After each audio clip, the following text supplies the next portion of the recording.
अच्छा नहीं था कि इतनी जल्दी हो जाए। ये नहीं होना चाहिए था।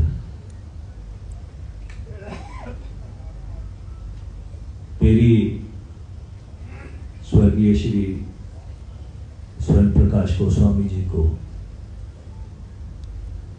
सच्ची श्रद्धांजलि। Thank you.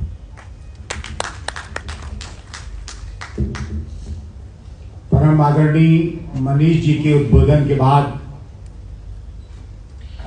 उन्होंने जो आज दो लोगों ने, आचार्य प्रमोद कृष्णम जी कलिक पीठाधीश्वर महोदय ने जो इसका संयोजन किया, और माननीय मनीष तिवारी जी का, पंजाब से सांसद हैं, वहां से दिल्ली, दिल्ली से लखनऊ, यूं तो पूरा उत्तर प्रदेश ही, पूरा देश। मनीष तिवारी जी अंतर्राष्ट्रीय छात्र संगठन के भी अध्यक्ष चुने जा चुके हैं। ये शायद आप लोगों को नहीं मालूम होगा, जो लोग यहाँ बैठे हैं। मनीष जी अंतर्राष्ट्रीय छात्र संगठन के अध्यक्ष चुने गए, ऑस्ट्रिया में जिसका कार्यालय था, लेकिन हिंदुस्तान की राजनीति को धार देने के लिए उन्होंने कुछ समय के बाद उस पद को छोड़ दिया था। वैसी शख्सियत हमारे पीछे बैठी है जो अंतर्राष्ट्रीय छात्र संगठन के अध्यक्ष चुने गए। एक से एक लोग यहाँ बैठे हुए हैं। और आचार्य प्रमोद कृष्णन जी, आज आप इसीलिए आचार्य हैं। हम सब लोगों ने छात्र और युवा राजनीति की, लेकिन आप आज मौजूदा कांग्रेस पार्टी में जिस धूमकेतु तारे की तरह चमक रहे हैं, छात्र, युवा, अध्यात्म, इन दोनों का आत्मीय संबंध भी आपके साथ गोस्वामी जी का था। और गोस्वामी जी का जो अंश है, जो उनका ब्लड है, वो परंपरागत रूप से 10 नामी अखाड़े का है, भगवान शिव के भक्तों का है। और आचार्य प्रमोद कृष्ण जी कलिक पीठाधीश्वर हैं, भगवान विष्णु के पीठ के पीठाधीश्वर हैं। यह एक सांस्कृतिक धार्मिक संगम भी है। और आज जो इन्होंने सबको जोड़ करके अनेक राजनीतिक दलों के लोग यहाँ मौजूद हैं, जिनकी उपस्थिति है, और इन सबों में बड़े वक्ताओं ने अपने मत रखे, विचार रखे हैं। मैं इन सब आप सभी लोगों का आभार व्यक्त करते हुए मैं आचार्य प्रमोद कृष्णन जी को आमंत्रित करूंगा, आग्रह करूंगा, मेरा निवेदन करूंगा कि आपको क्या बोलूं, आप श्रद्धांजलि देंगे कि संदेश देंगे, आप कुछ भी देंगे, आप कुछ नहीं बोलेंगे तो भी बहुत।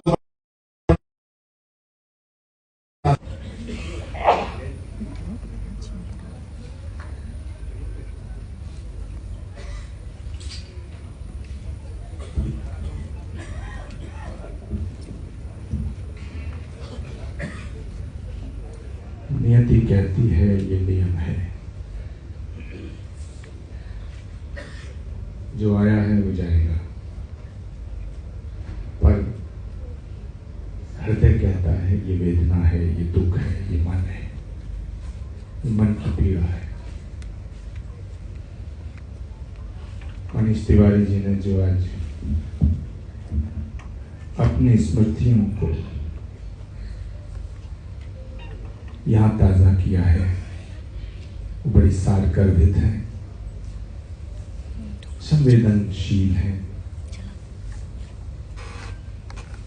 उससे पहले नसीमुद्दीन सिद्दीकी साहब ने, खाबड़ी साहब ने, संतोष सिंह जी ने अपनी भावनाओं की अभिव्यक्ति की।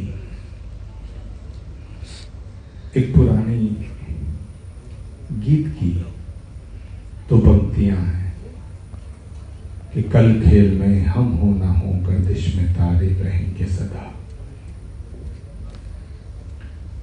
कल खेल में हम हो ना हो, गर्दिश में तारे रहेंगे सदा। भूलोगे तुम, भूलेंगे वो, पर हम तुम्हारे रहेंगे सदा। स्वयं प्रकाश गोस्वामी क्या थे, ये यहाँ उपस्थित तमाम विद्वानों की जमात बताती है, जो हर वर्ग से हैं, हर दल से हैं, हर उम्र के लोग यहाँ उपस्थित हैं। हर एक चेहरा स्वयं प्रकाश गोस्वामी जी की तस्वीर पर जब अपनी दृष्टि डाल रहा है तो उसे अपने उन रिश्तों के आईने में अपनी अपनी तस्वीर देख रहा है। सिराज मेहदी साहब उपस्थित हैं, श्याम किशोर शुक्ला जी उपस्थित हैं, नकुल दुबे उपस्थित हैं, सुरेंद्र जी उपस्थित हैं। किस किस का नाम लो, आनंद मोहन दिखाई दे रहे हैं, अमित त्यागी और गोस्वामी जी का परिवार, उनकी बेटी अमिता, दूसरी बेटी शायद मुझे नहीं दिखाई दे रही है। दर्द का पहाड़ उनके परिवार पे टूटा। कुछ दिन पहले आशा जी गई, उसके बाद उमेश पाठक गए। यहाँ अमीर हैदर साहब तशरीफ फरमाए, जिनकी पुत्र वधू और जिनकी धर्मपत्नी अभी एक हादसे का शिकार हुई। मित्रों, मैं एक बात कहना चाहता हूं, व्यक्ति बड़ा नहीं होता है। उत्तर प्रदेश कांग्रेस कमेटी के अध्यक्ष काबली जी यहाँ उपस्थित हैं। व्यक्ति बड़ा नहीं होता है और ना व्यक्ति छोटा होता है। जब व्यक्ति बड़े विचार को जन्म देता है तो वो स्वतः बड़ा हो जाता है, और जब व्यक्ति अपने विचारों में संकीर्णता नैरोनेस लाता है तो वो छोटा हो जाता है। गोस्वामी एक व्यक्ति नहीं थे, एक व्यक्तित्व थे, क्योंकि मैंने उन्हें बहुत नजदीक से देखा। और एक बहुत छोटी सी बात आपको बताऊं, जब शिकल की पीठाधीश्वर के रूप में मेरा पट्टाभिषेक हुआ तो सारे धर्म गुरुओं, श्रीमद जगत गुरु रामानंदाचार्य, रामानुजाचार्य, जगत गुरु शंकराचार्य, रामभद्राचार्य की उपस्थिति में जब मेरा पट्टाभिषेक हुआ तो उसके कुछ दिन बाद में लखनऊ आया। अध्यक्ष जी और मनीष जी, ये बात बहुत कम लोग जानते हैं, शायद अशोक सिंह को ये बात मालूम है, उनके परिवार को ये मालूम है, सुशील दुबे जी भी जानते होंगे और लखन अवस्थी भी जानते होंगे, लेकिन बाकी लोगों को नहीं मालूम है कि जब मैं लखनऊ आया तो मैं जब उनके घर पे गया तो उनके घर के ऊपर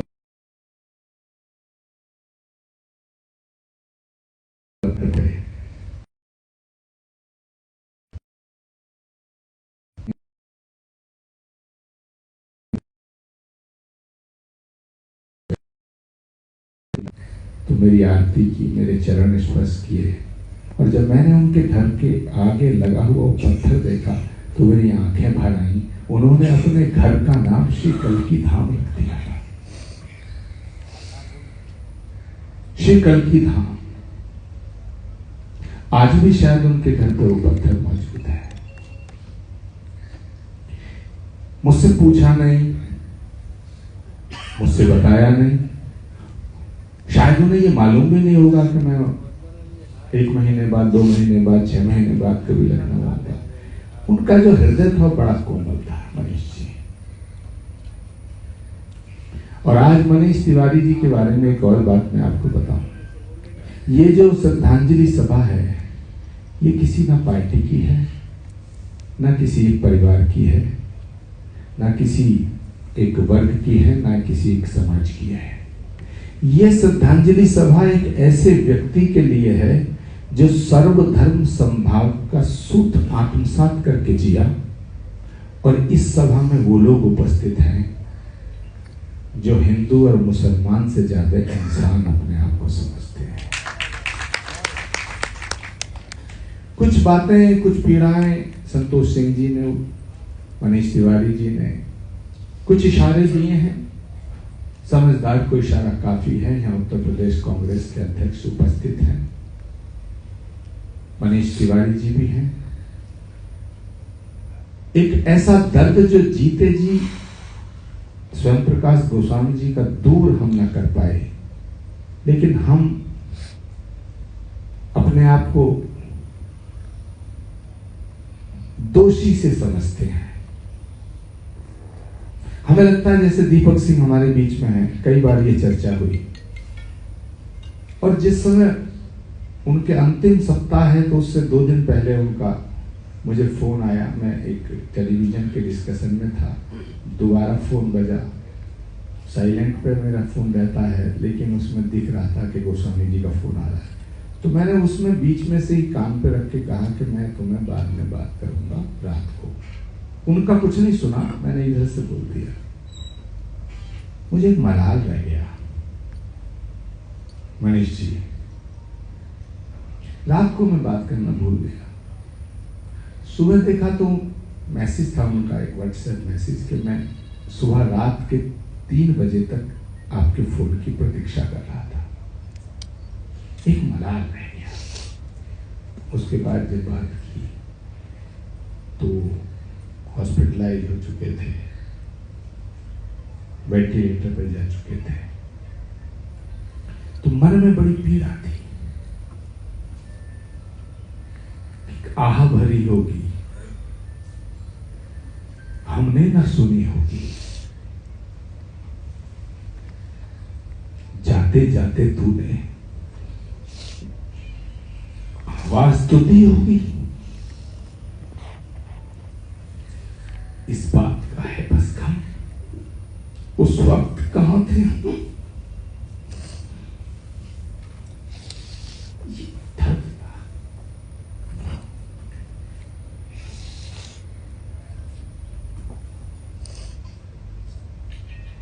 वो स्वामी जी को वापस नहीं ला सकते हैं, लेकिन मैंने मनीष तिवारी से कहा है,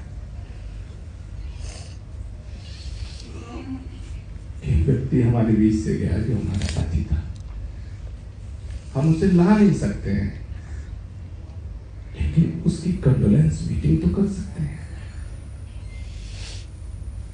मैंने कहा मनीष जी दिल्ली करें या बांदा करें या मैं कल की धाम में अपने आश्रम में रखूं? तो मुझे मनीष ने कहा कि आचार्य जी पूरी जिंदगी लखनऊ के लोगों के साथ उन्होंने अपना जीवन दिया है, इसलिए श्रद्धांजलि सभा भी लखनऊ में आयोजित होनी चाहिए। आज और मनीष तिवारी भी उस परिवार से हैं, शायद आपको नहीं मालूम होगा, मैं बताना चाहता हूं कि जब पंजाब में आतंकवाद की शुरुआत हुई तो पंजाब में आतंकवादियों की गोली से सबसे पहला निशाना कोई बना, सबसे पहला शहीद कोई था तो वो मनीष तिवारी के स्वर्गीय पिता थे। मनीष तिवारी की उम्र उन दिनों मुझे लगता है कि 13, 14, 15 साल की रही होगी। इंदिरा जी ने मनीष को अपनी गोदी में उठा करके, क्योंकि मनीष तिवारी जी की मां सबसे बड़ी डॉक्टर थी चंडीगढ़ की, इंदिरा जी की गोदी में बैठ करके मनीष तिवारी को उनका आशीर्वाद मिला और मनीष तिवारी को राजीव जी को सपुर्द किया गया। तो मैं आज राजनीतिक लोगों में और कल के राजनीतिक लोगों में थोड़ा सा एक फर्क देख रहा हूं। पहले जो राजनीतिक व्यक्ति होते थे वो भी व्यस्त रहते थे, मसरूफियत होती थी, बहुत बिजी रहते थे, अपने राजनीतिक हितों का ध्यान भी रखते थे, लेकिन एक मर्यादा में रहते थे। आज जो राजनीतिक व्यक्ति हैं, चाहे वो किसी भी दल में हैं, उनमें जो उनका बौद्धिक चिंतन का जो अभाव हुआ है, एक संवेदनशीलता को जो संवेदनशीलता के दृष्टिकोण से उनमें जो गिरावट आई है वो बहुत कष्टदायक है।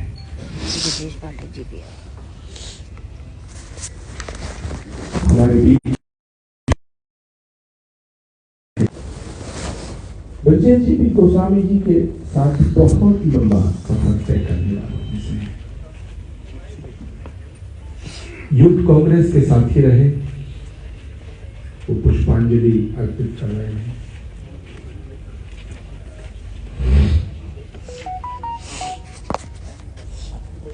मनीष जी के बराबर में उनको आसन दिया जाए।